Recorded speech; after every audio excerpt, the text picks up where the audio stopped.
decir vuestros nombres. Yo soy Clara Cordero. Yo soy María Pozo. Y nada, estamos aquí para hablaros de la dislexia con motivo del Día Internacional de la Dislexia, que es hoy, 8 de octubre. Y nada, ¿qué comentas tú? Bueno, la dislexia suele ser un campo bastante desconocido, especialmente en el campo docente, donde los profesores normalmente no saben identificar correctamente signos que tengan que ver con la dislexia. Suelen ser más orientados al TDAH o cualquier otro tipo de trastorno que no tenga que ver con el aprendizaje. Entonces es una dolencia bastante invisibilizada. Pues sí, la verdad, el problema principal es ese, que como no se sabe tratar en las aulas, no hay nadie que sepa saber a tiempo, reconocer a tiempo esos síntomas que después puedan ayudar en el aprendizaje y en el paliar de algún modo los síntomas o, bueno, todas las cosas que vienen derivadas después de la dislexia.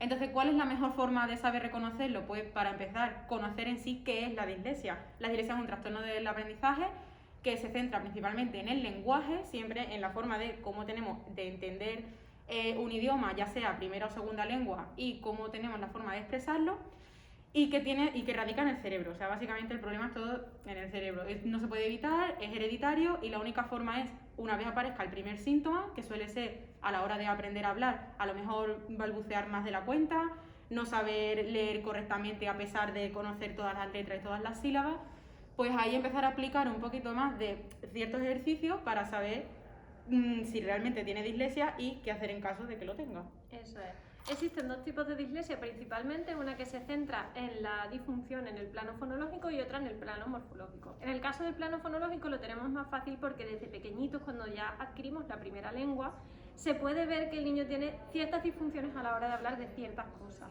Otro tema sería la dislexia morfológica, que se detecta más en la etapa de lectoescritura, con los 5, 6, 7 añitos, donde el niño empieza a hacer letras espejadas, cambiar palabras de sitio, confundir palabras. Es muy importante que el docente esté bien atento a todos esos signos. La sobrepoblación de clase dificulta un poquito esta tarea, pero bueno, si eres buen profe y estás atento a todos tus alumnos, eventualmente terminarás dándote cuenta. Pero cabe destacar que la dislexia no solamente se centra en los niños. Eso es cuando es ideal reconocer los síntomas. Pero si no te tratan de ningún modo cuando eres pequeño, ya sea porque han pasado muchos años, porque no tuviste un profesor que supiera darse cuenta de eso, puedes ser un adulto con dislexia y quizás no te hayas dado cuenta nunca, simplemente piensas que te costó un poquito más aprender a leer, te costó un poquito más hablar, es que te cuesta un poquito más pensar en las matemáticas. Quizás no es que seas torpe o que te cueste más que los demás, quizás que tengas dislexia. Pues también hay métodos para conocer la dislexia en los adultos, que se sigue dando hoy día, y hay mucho más de lo que parece, la verdad. Hay asociaciones aquí, por ejemplo, tenemos Dislexia Sevilla, la Asociación de Dislexia España tiene asociaciones en casi todas las provincias de España. Y aparte también, si tuvieras alguna duda y quisieras asegurarte, siempre puedes ir a un psicólogo o un psiquiatra que te derive a un psicólogo-peda que pueda hacerte un diagnóstico un poquito más certero. Y sobre todo que no dé vergüenza, que incluso siendo adulto no pasa nada, mejor tratarlo, aun siendo adulto, aunque ya no tenga mucha solución, pero mejor tratarlo siendo adulto e intentar, digamos, revocar en cierto modo ese problema que has ido arrastrando toda la vida, que no por vergüenza quedarte siempre con ese problema. Y además nosotros hablamos con conocimiento de causa porque somos disléxicas las dos, o sea que... Aunque ella es peor. Bueno, yo soy peor, pero porque soy fonológica. Y sobre todo, si queréis saber más del tema o más en profundidad, podéis comprobar nuestros vídeos sobre los proyectos tanto de lingüística aplicada como de lingüística general en nuestro canal de YouTube Dislexia Lingüística.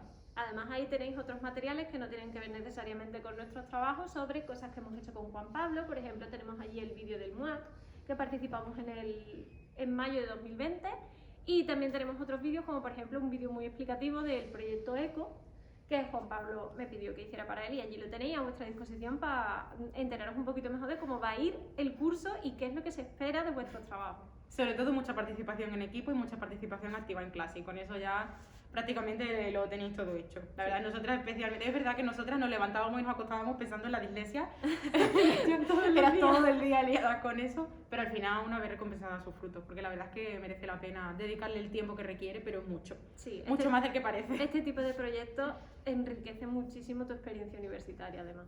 Bueno, de hecho, nosotras fuimos a dar charlas orientativas, íbamos a ir al, ya no me acuerdo cómo se llama. EABE, íbamos a ir al EABE, no pudimos por el tema de la pandemia. Va a ser ya en el 2022, si queréis ir todavía estáis invitadas, en abril. Nos invitaron y íbamos a ir al EABE a dar también pues una charla sobre la dislexia. No pudimos por el tema de la pandemia porque se suspendió, pero sí que fuimos a facultades de educación a dar charlas sobre la dislexia a los alumnos de allí que van a ser futuros maestros para que conozcan esos síntomas y sepan reconocerlos en los que serán sus futuros alumnos. Así que lo nuestro fue ya trascendental. Sí, el proyecto de ellas, las persianas, sobre todo en primero, para mí, yo era la primera vez que usaba aprendizaje basado en retos en primero, decía, uy, en primero no va a funcionar, pero ellas y otros equipos que en esa clase se formaron me demostraron que ese es el año que yo aprendí más y estoy seguro también que los alumnos aprendieron muchísimo de ver todos los niveles lingüísticos aplicándolo a una realidad concreta. ¿Podéis especificar un poco más? Y sé, a ver, ellas estaban todo el día con el proyecto, no era necesario, pero es porque ellas se implicaron mucho porque era un tema que les apelaba personalmente. Pero podéis contar un poco cómo fue ese proceso. Además tuvisteis algunos problemillas en el equipo y tuvisteis que tomar medidas. ¿Cómo recomendáis que hagan esa gestión de los equipos?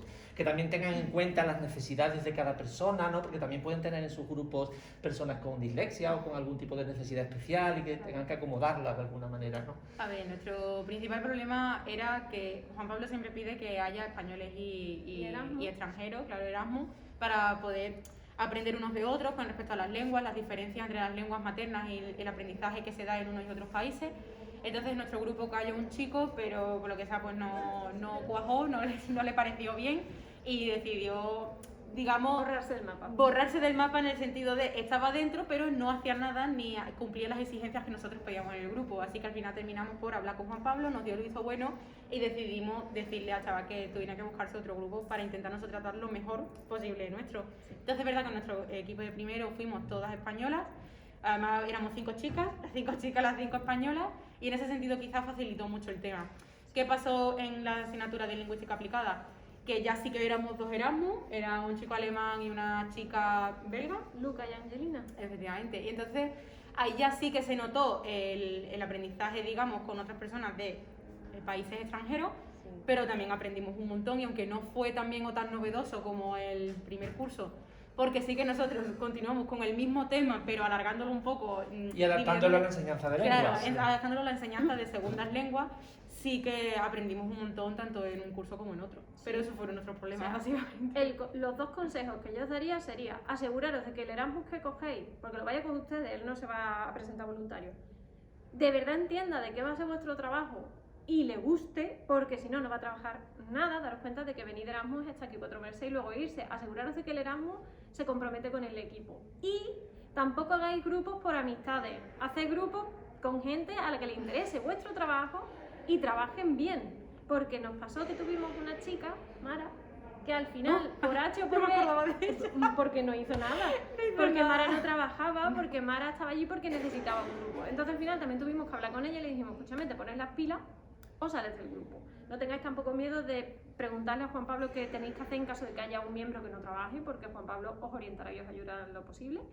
Y básicamente aseguraros de que a todo el mundo le gusta el trabajo que vais a hacer. A ver, que esto vale tanto para grupos de clase como para en esto general es para en la vida. General, juntarse con gente con cosas que sean comunes. Nunca te conformes con personas que no van a dar lo que tú esperas que den. O sea, si no son ellos, habrá otras personas que sí se quieran implicar y que quieran darlo.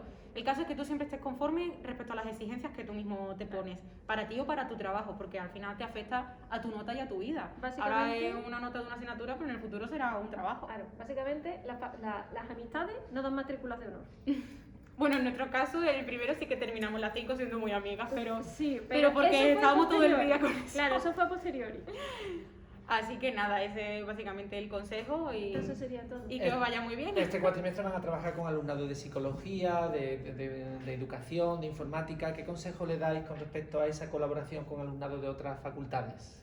Pues yo creo que aprendáis mucho de las otras carreras, que aunque parezca que no tienen nada que ver, a veces en un proyecto, buscando y encontrando los puntos en común, se encuentran muchas cosas interesantes que se pueden hacer en conjunto. Además, psicología, por ejemplo, entra mucho en el plano de la logopedia, en el plano del aprendizaje de lenguas, de la adquisición de lenguas, de la pérdida de lenguas que puede ocurrir.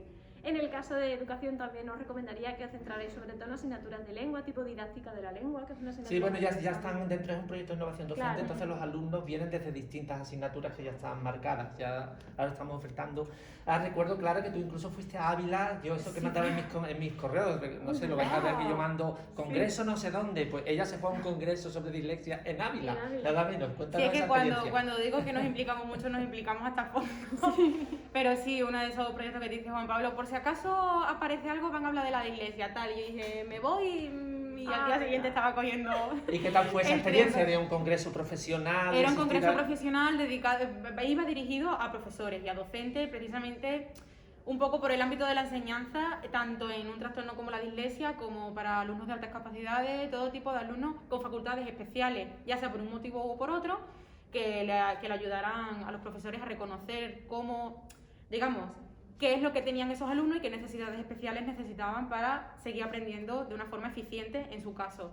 Entonces sí que iban a tratar de la dislexia, hablaron muy poquito, pero me dio la oportunidad de conocer a muchos docentes de todas partes de España y aprender mucho sobre temas que yo, la verdad es que en ese momento tampoco conocía. Yo en mi caso fui una alumna de altas capacidades, pero todo echado a perder porque de hecho lo que hacían era frenarme en lugar de intentar ayudarme. Y allí en el congreso pues también me di cuenta que hoy día se está intentando activamente mucho más con ese tipo de alumnos, ya sean de altas capacidades o lo que sea, de integrarlo y de fomentar su aprendizaje, y eso pues la verdad es que me hizo muy feliz.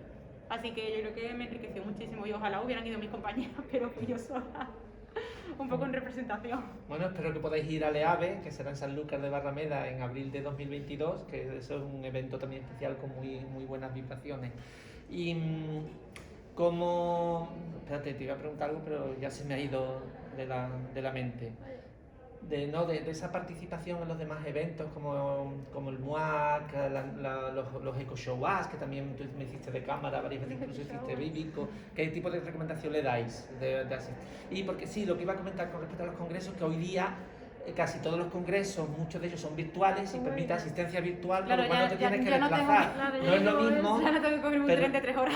Sí, pero vale la pena de un tema que realmente os interesa, investigarlo a fondo, Sí. y si hay un congreso en Australia y te puedes conectar, te conectas. Merece Sí. mucho la pena. Es cierto. Además, yo que sé, si tenéis oportunidad de ir a cualquiera de las 1000 actividades que seguramente Juan Pablo os informe de que existen, ir a todas. Y si No, a todas no, porque si no se mueren y no les queda tiempo para Bueno, nada más. todas no, porque es verdad que él dice muchas, pero bueno, a todas las que podáis que os interesen, no dudéis ni medio segundo, porque yo en el MOOC todavía tenía mi reserva, fíjate. Pero es que me lo pasé tan bien, yo fui la Explica un primera... poco cómo fue ese evento de la MUAC, Ah, el aunque MUAC. tenemos un vídeo en Claro, el canal de el ellas. MUAC es la muestra anual de comunicación, ¿vale? Y nosotras fuimos con un proyecto que estaba más orientado a la dislexia.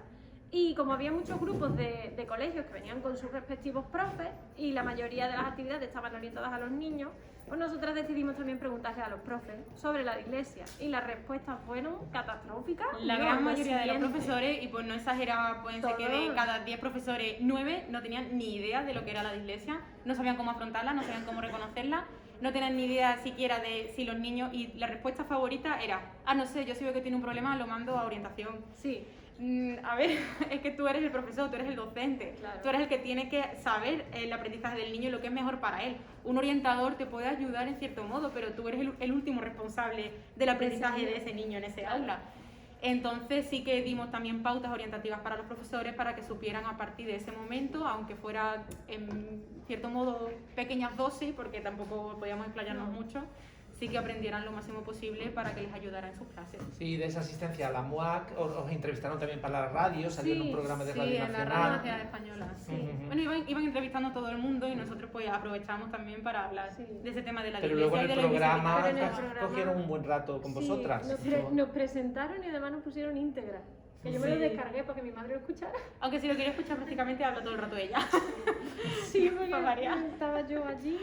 Sí, y luego os vio este profesor Antonio Calvillo, que es el que organiza el EAB en Sanlúcar, y es el que me escribió, oye, que estas alumnas que yo vi, Es el que nos invitó quiero directamente. invitarlas a dar una ponencia, vamos, ante los profesores más innovadores de aquí de Sevilla. Y un profesor de educación, Jorge Ruiz, os invitó a sus clases de educación, o sea Y de que... ahí partimos a las clases de la Facultad de Educación. O sea, y que toda esa experiencia, tener que llevar vuestro proyecto, ofrecerlo y demás, eso hace que se refuerce en vosotras, ¿no? Y que aprendáis más. Hombre, claro, y además es súper enriquecedor porque sabes que todo el trabajo que tú estás haciendo para una asignatura de la universidad no se queda en la asignatura de la universidad, sino que además hay gente de fuera que se interesa, pues ya te da a ti que pensar y tú terminas diciendo, bueno, pues en realidad no es un trabajo solo para una asignatura, en realidad es que estoy haciendo algo útil para la vida en general de la gente. Y de hecho que ves como los docentes de ese momento sí que se ven interesados en ese tema, o sea, no es algo como que digan, ah, vale, muy bien, y después te ignoren, no, sino que te invitan activamente, quieren saber más, nos escribían por privado, por un Gmail que teníamos, pues, si veréis, dislexelingüística@gmail.com,